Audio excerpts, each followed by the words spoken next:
Hi guys, today I'm going to talk about some of my favourite products for autumn. I have 8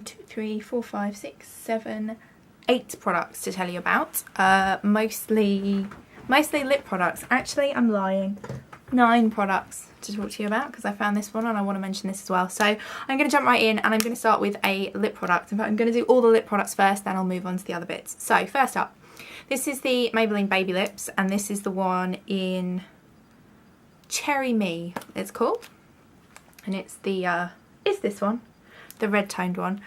I bought this as just kind of as a matter of course. I bought, when they released the Baby Lips range here, I bought all 6 that they released, and you know, didn't particularly even look at this one until yesterday when I put it on and realised it was the most amazing thing ever.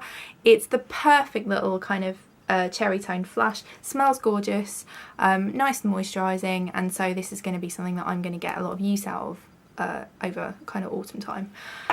In terms of colours for autumn, I guess like everybody else I gravitate towards more kind of berry colours and those kind of more sombre and subdued sort of colours that you see this time of year.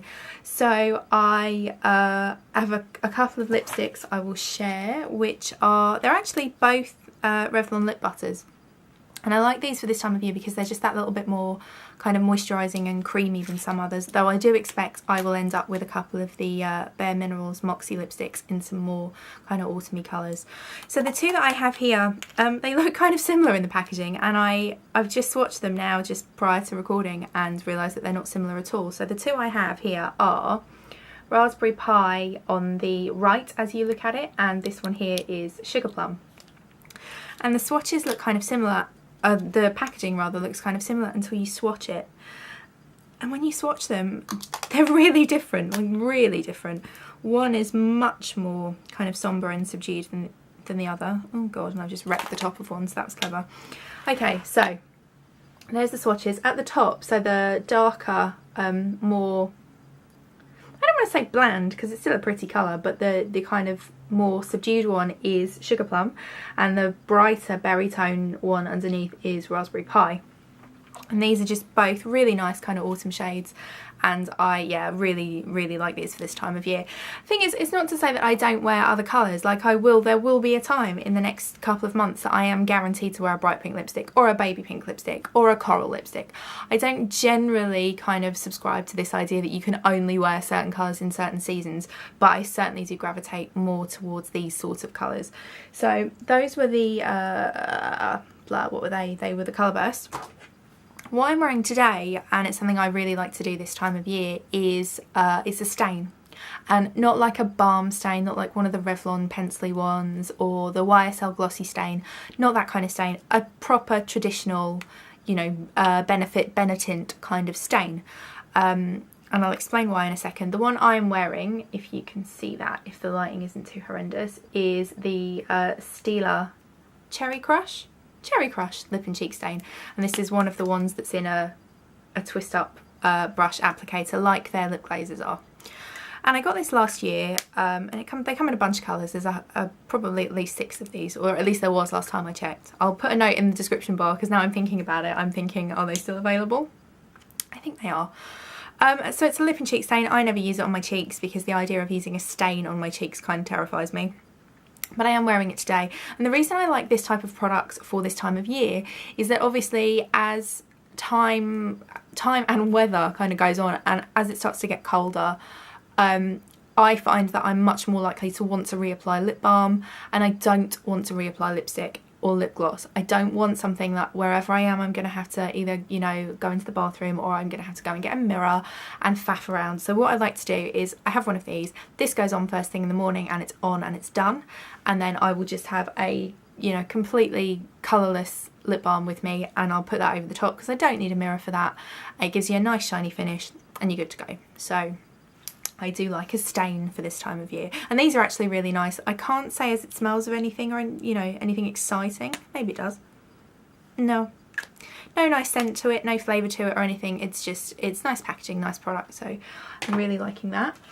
And then my last lip product is more representative of colour really than anything else. This is the Urban Decay Super Saturated High Gloss Lip Colour in Glinda, which I think is actually known as Naked. This was just Glinda because it came with the Glinda palette. These are, again, it's the type of colour that I gravitate towards really more so than the finish, although these are really nice glossy pencils. So that colour right in the middle there, that's Glinda. So it's a nice, slightly rosy, slightly tawny nude.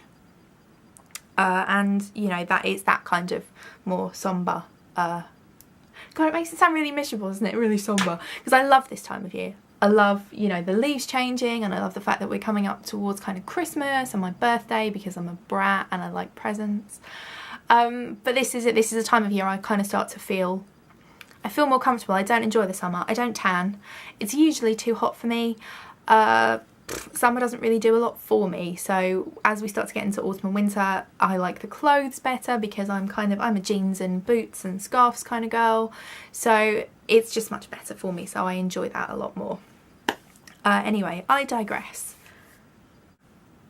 Okay, so from lip products, I'm going to go straight on to cheek products.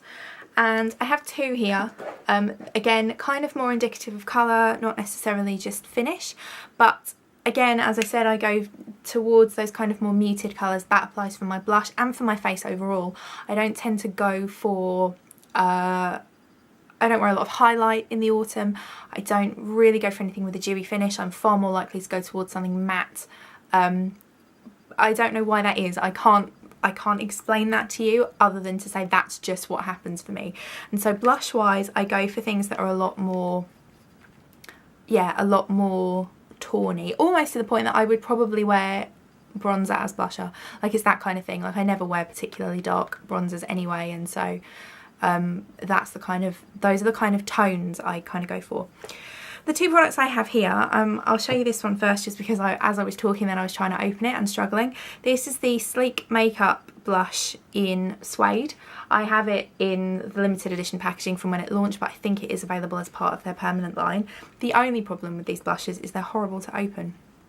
So that's the shade. As you can see, tawny, brown, kind of tiny bit of rose in it. But that's what I go for. These are really nice blushes. They're incredibly pigmented for something that's so cheap. These are £4 or £5 maybe, and I don't know if you're going to be able to see that because I still don't know how good my swatching is, but that on that finger there is the colour. And then again, I've swatched badly, so I have no real estate on my hands for swatches, but it's the kind of smudgy powdery colour at the top there, which is the swatch. So they have kind of a lot of pigment and they're really nice. Lots of them are shimmery, lots of them are crazy kind of kapow colours, which is great if that's what you want, but that's not really what I want to go for this time of year. So that's the one I tend to gravitate more towards. The other product I have here is something I don't know that it necessarily gets a lot of love on YouTube, which is interesting because it's a really nice product. This is the Daniel Sandler watercolour blush. So it's a little bottle of liquid. I don't know if you can hear that. And it's a liquid blush, so not a cream, but actually a liquid. It comes with, well, it doesn't come with, but you can buy a specific brush for it, and I'm not sure that I can. This is a risk. Okay, I'm just gonna look and see if I can actually find, yeah, I can, it's there. Okay. So many things, too much crap everywhere. Right, so you can buy it with this brush here, which is like an angled, they call it the water brush because the whole point of this brush is that it goes with this product, and so it's an angled, almost like an angled foundation brush actually. Looking at it, I think I've got an e.l.f. Studio one quite similar, and I certainly have a Real Techniques one quite similar as well. But the theory is you use the tiniest dot of this product, and I'll see if I can show you just the consistency of it without pouring too much of it down my hand. So if you can see that, you might be able to see, you get a drop like that, and that's running. You can see that that's running down my hand. So the theory behind it is you need the tiniest bit, and it gives you, I mean, you can see, look at that. That massive smudge was from that tiny drop, so that would be more than enough for both cheeks. And then you use this brush and you kind of, you blend it and buff it, and there is actually sparkle in that. I hadn't really realised, but you can see that sparkly smudge. That's this product. And it's just, again, it's that sort of colour I like. It's a little bit peachy. This one's slightly more peachy than the others, and it does have some sparkle in, but I can't say it goes on that noticeably. The shade is Goddess. I don't think I mentioned that before. So these are just really nice, really wearable, really nice for like a light flush of colour. And like I said, my skin, maybe I didn't say. It's so hard to remember what I've said and what I haven't when I'm rambling like this. My skin doesn't change type throughout the seasons.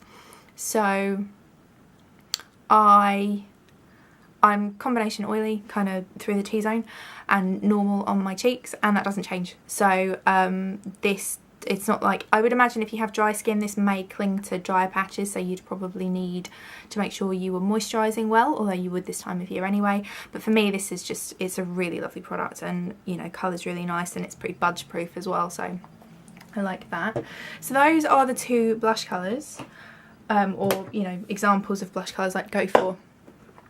In terms of eye products, I know that a lot of people this time of year go for really pretty jewel tones and like, you know, kind of garnets and sapphires and emeralds and all those sort of colours that sound like precious stones. I don't necessarily do that just because I'm not the biggest fan of dark eyeshadow. That's a really funny thing for, you know, someone who has as much makeup as I do to say. I love brights.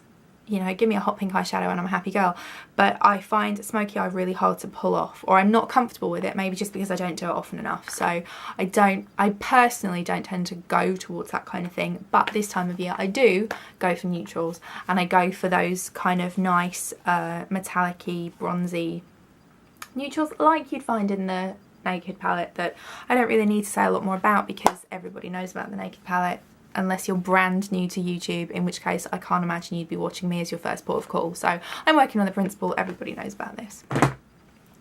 So that's eye products. So all that leaves me with is one hair product and two face products. Hair product, I have a tendency in the autumn, I'm outside a lot for work, I walk between buildings a lot, and so I wear my hair up more than I wear it down.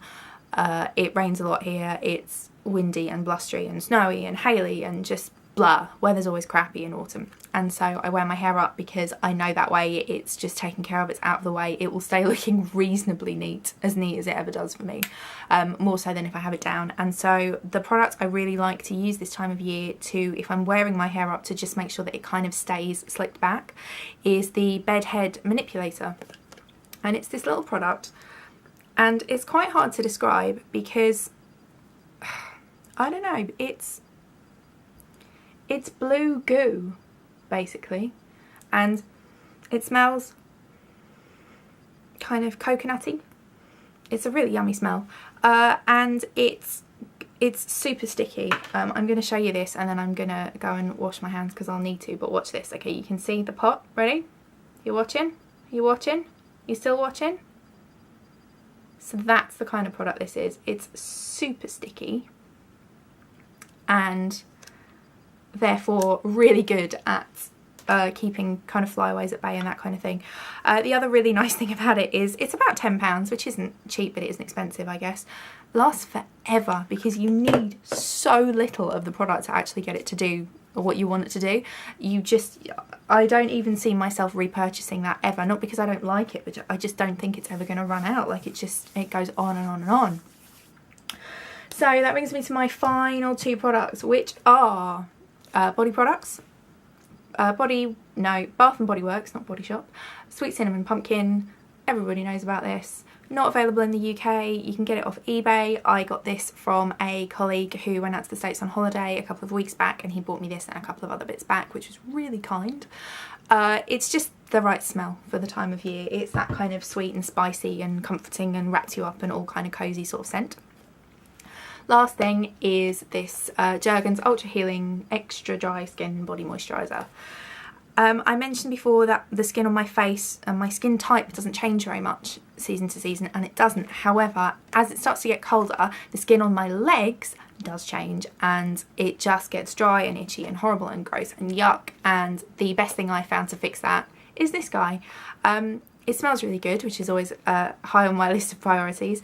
It's not very expensive, under £5, and it's just a super nice moisturiser. It's not, for an extra dry moisturiser, it's not too thick and not too heavy, and it just kind of, it does what you need it to do, and it sinks in and it doesn't stick to things, which is really, really nice. So I love this. And you know, it's on offer a lot and it lasts for ages, and yeah, I really love that one. And so those are my kind of autumn beauty must-haves. If there's anything else you think that I would like, any products that based on what you've seen here you think I need in my life, definitely leave me a comment below. If not, I hope your autumn has started well, and I'll talk to you soon. Take care.